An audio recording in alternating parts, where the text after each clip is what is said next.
గొడవకి వ్యక్తితో మాట్లాడుతూ, నేను ఈ కట్టువారు పరిశీలికి రాకముందే నేను గుడివాడ ప్రార్థనకు వచ్చేవాడిని అండి. గుడివాడ మ్యూజియం ట్రైనింగ్ నుంచి కొనుక్కుమని అనేటువంటి సంఘానికి వచ్చేవాడిని. అక్కడి నుంచి కొడాల నాన్నయ్య గారు బస్సులు ఉండేవి.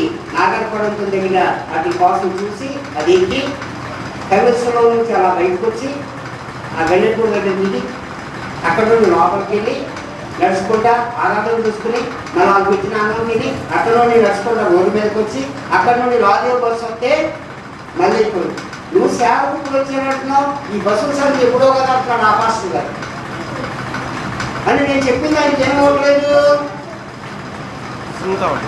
నమ్మకం కుదరట్లేదు. నేను సేవకు వచ్చినటువంటి దినాలు కొడాలని బస్సు ఆగిపోయినటువంటి పరిస్థితి ఉంటే చాలా సంవత్సరాలు అయిపోతుంది. అప్పుడు నేనేమన్నానంటే, నేను ఈ ఊరు రాకముందు నుండే నేను ఈ ఊరికి సేవకే వచ్చానండి. ట్రైనింగ్లో ఉన్న దగ్గర నుండి నేను ఆ పరిచర్యను కొనసాగించాను.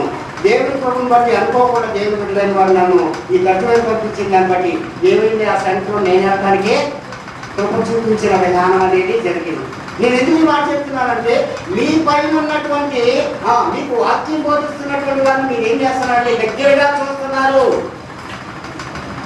వారి ప్రవర్తన చూస్తున్నారు, వారి విధానం చూస్తున్నారు, వారి మాట తీరు చూస్తున్నారు, ఇవన్నీ చూస్తున్నారు కనుక వారి ప్రార్థన ఫలితం కావచ్చు, వారి ప్రవర్తన కావచ్చు, ప్రవర్తన ఫలాన్ని అంటే మనం ఏం చేయాలంటే దగ్గరగా చూసేవాడు గమనించి మనం కూడా తప్పుకోకుండా ఏం చేయాలనుకుంటున్నాం, ఏం వాక్యం ఏం చేయాలంటే పంచుకోవాలంట. అయ్యా మీరు ఇలా ఉన్నారు, నేను ఇలా ఉంటున్నాను అనేటువంటి కోణంలో దాన్ని చూసినట్లయితే మొదటి కొరింథీయులకు రాసిన పత్రిక 11వ అధ్యాయం మొదటి వచనం చూస్తే అక్కడ పౌలు గారు చక్కని మాట మాట్లాడుతున్నారు. నేను క్రీస్తుని పోలి నడుచుకుంటున్నాను,